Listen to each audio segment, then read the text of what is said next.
দুই কাটা করতে লাস্ট বড় হয়েছে আমি না না করতে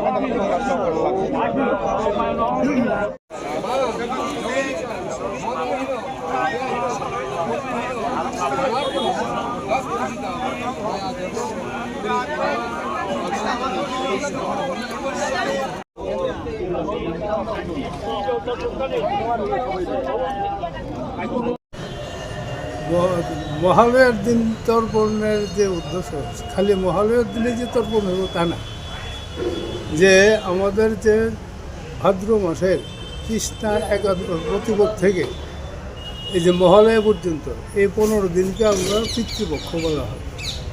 ওই 15 দিনের মধ্যে কেউ পারলে 15 দিনই করে, কেউ পারলে একদিন করে। মহালয়াটা হচ্ছে তার শেষ সীমা। ওই মহালয়াতে যদি তর্পণ না করা হয় পিতৃতর্পণ, তাহলে এই বছর আর পিতৃতর্পণের তখন সুযোগ থাকে না।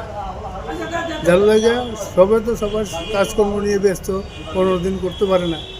যার লাগে ওই মহালয়ার দিনই সবাই আসে। কারণ এটাকে আমাদের পুরাণে আছে যে ওই সময়টাই এই পিতৃপক্ষে আমাদের পিতৃপুরুষরা স্বর্গের থেকে নেমে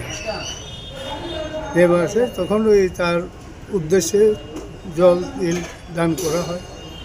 এবং আপনার কর্ণর যখন স্বর্গে গেলেন, তখন কর্ণ কিন্তু স্বর্গে গিয়ে কোনো খাবার পাচ্ছিল না, সোনা রূপা জহরত সব পাচ্ছিল। তখন কর্ণ যমরাজকে জিজ্ঞেস করেছিল যে আমার খাবার কোথায়, আমার কাছে সব রত্ন দিচ্ছি, খাবার তো নেই। তখন কর্ণ বলছে যে তুমি তো সব পৃথিবীতে প্রচুর দান করেছ, কিন্তু তুমি কোনো পিতৃকার্য করনি, মানে ওই করনি, কাউকে অন্ন দান করনি, যার জন্য তোমার কোনো অন্ন নেই এখানে। ওই তখন এই পিতৃপক্ষের মধ্যে কর্ণের প্রতি যম সন্তুষ্ট হয়ে পিতৃপক্ষের এই 15 দিনের মধ্যে কর্ণকে আবার পৃথিবীতে পাঠিয়েছে। বলেছে যাও তুমি এই 15 দিনের মধ্যে এই দান করে আসো, অন্নদান জল দান করে আসো, তারপরে হোক। এইভাবে নিয়ে আমাদের এই তর্পণ পিতৃপক্ষের যে গ্রহণ করবে। তবে এটা হচ্ছে মহালয়া, হচ্ছে মহা আলয়। যে এই মহালয়া মানে এই দিন, এই যে মহালয়ার যে পরক্ষণ, ওই পরক্ষণের থেকে দেবীর আগমন হয়।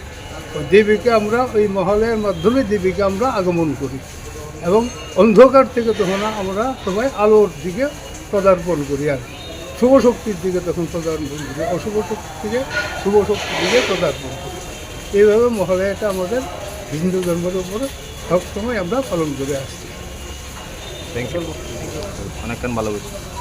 দেববাং মাতামহী প্রিয়তা সুন্দরী, দেববাং মাতল খগেন্দ্রচন্দ্র।